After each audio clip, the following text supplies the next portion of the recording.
Okay, I've just put my phone to airplane mode, so hopefully this won't get interrupted. If I can get the camera holder to quit swaying. Okay, this is a book that I got at one of the craft stores. I just liked how it had birds all through it and little fun stuff. This is the page I'm going to be working on today, though. I cannot tell you how many hours I've already put into it. And what I want to show you is I'm going to blow up, in my pencil sharpener, this bottom section. Can you see how the background is kind of scratchy? Okay. I got in a hurry and I did what I tell you not to do. I just got her done. Then, look at this, how it's more smooth. I am coming back and I'm fixing it. And that's what I'm going to show you today, is how to fix it. So, let's just start that area right there. What I did to begin with is I got my Prismacolor swatches that I had made. Okay, and I pulled the colors I liked, and I ended up with these two. Now these are 1022 and 1024, and they are the premiums, so they're the soft core. You take the darker color and you go in at all these little tight areas. Then you come back with the lighter color and you blend and you do circular motions. And this is actually where I started, so that looks pretty good. So let's actually work on a part that's not so good. Ooh, like it's all scratched up right in there. Okay, I just got in a hot mess hurry. You know, you think, oh, I can do one more section before I have to go get the kids, or I can do one more section before I have to go to bed. Well, I'm still on my morning coffee, and it's actually gotten cold because I've been working on this for so long. But I will eventually finish this cup of coffee. All right, so now what I did was went back to my color swatches, and I found another color. This one's 1087. Powder blue is one of the lightest blues there is, and you always want to go a shade lighter when you're blending. You're going to stand your pencil up more than laying it on its side, and I know that's going to screw with the camera, so I am going to try to stay out of the picture and still do this the right way and see if it works. Do you see how I'm working in little circles? Okay, now I'm going to go into the darker. And I am pushing pretty hard this time. The reason being, I want to fill in, do you see all these little white spots? Now when you're far away, you can't see those very much. Paper has a grain to it. It is up and down like mountains and valleys. All right? You have to push to get down into the valley, but once you've pushed on it, then you've pretty well taken out the grain and you cannot add very much to it. So you have to be sure you're on your last layer when you're doing that final push. Okay? So, in other words, it's better to do 4 lighter layers and build up to it than to push and take the grain out of the paper all at once. But do you see how just doing this has smoothed so much?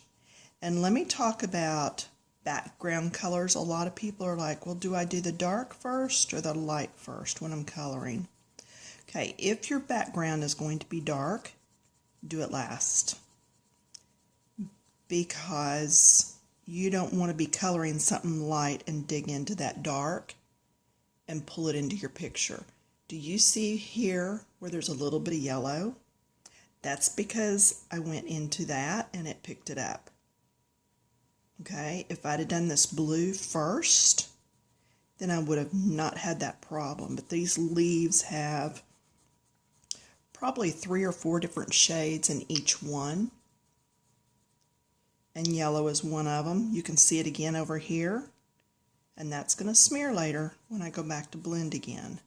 And I could have gone through and erased it, and that's what I should have done. So at this point, I'm just glad it's not in the center of my picture. Now I am still going in a circular motion. Think about putting an egg. You want scrambled eggs. Let's say you put your egg over in a little cup. And you take it, and you just take your fork, and you go back and forth. Okay? Now, if you're just going back and forth, you're not doing a lot. But what if you stir that egg? Then you're really starting to mix things up a bit. That's how it is with Prismacolor. You gotta stir it up a bit. Now, I'm not doing big circles. I don't want to drag that blue all the way out. I want to keep that blue up here, close to the bottom. What I did was went in with a darker blue, and I did under everything first on the entire picture. Then I went back with that next blue and started blending it because I wanted shadows underneath everything, just to give the background some difference, some different areas, and some popping. Now, whenever I feel like I'm getting tired of doing this, then I need to stop and go do something else so that I don't wreck it again. Okay, but right now I'm going all right. I'm staying in my circles. I'm blending the colors. Always go a shade lighter when you're blending. I could have used the Colorless blending stick that Prismacolor sells, and I have 2 of them. But sometimes, instead of just moving the color around on the page, I rather add a 3rd color, because then I get more of a molten look. And for a background, I think that's nice. Now when you get up in here around these, sometimes you do have to just get up in there and forget about the circles. But then as soon as you've got that blended, go back to your circles. All right. And I am getting rid of a lot of the white. You can see how much white there is in here. And as I come through here, it's just disappearing. And that's what we're after, y'all. We're trying to smooth all this out. I'm shaking the whole table. Okay, up against the tree. Now back to the circles.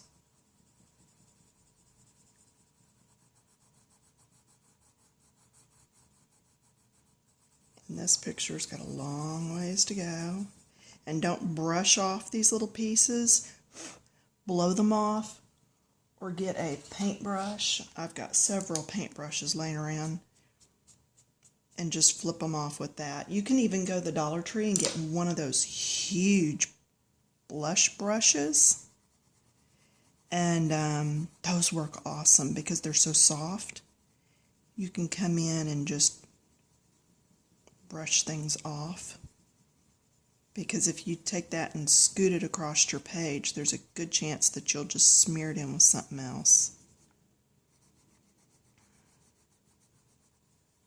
So now you can see how long it took me to do just this section. What are we at time-wise? 9 minutes, 9.5 minutes. And I've only done that much.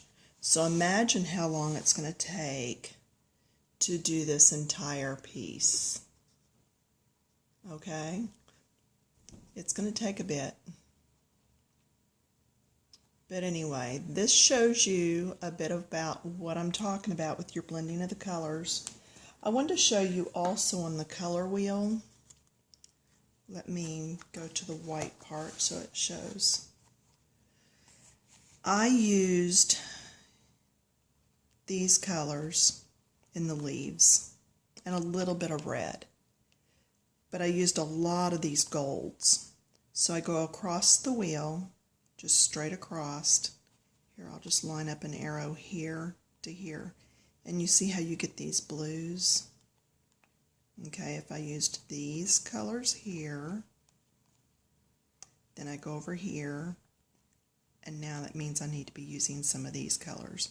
And if you bring it back over and you lay it on, you can see that's exactly what I've done. I've pulled these colors in because I had these colors in.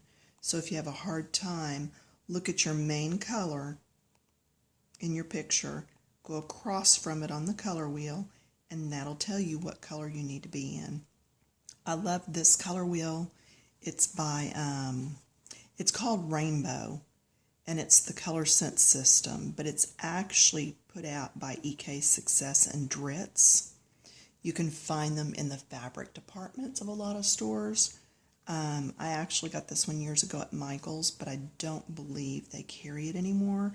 I have seen them online for, I believe it's Joann's and even Walmart. Do not pay over about $5 for these. I know you can get them online on eBay and stuff, but those are a whole lot more. You can find them. Just go to google.com and do your little search.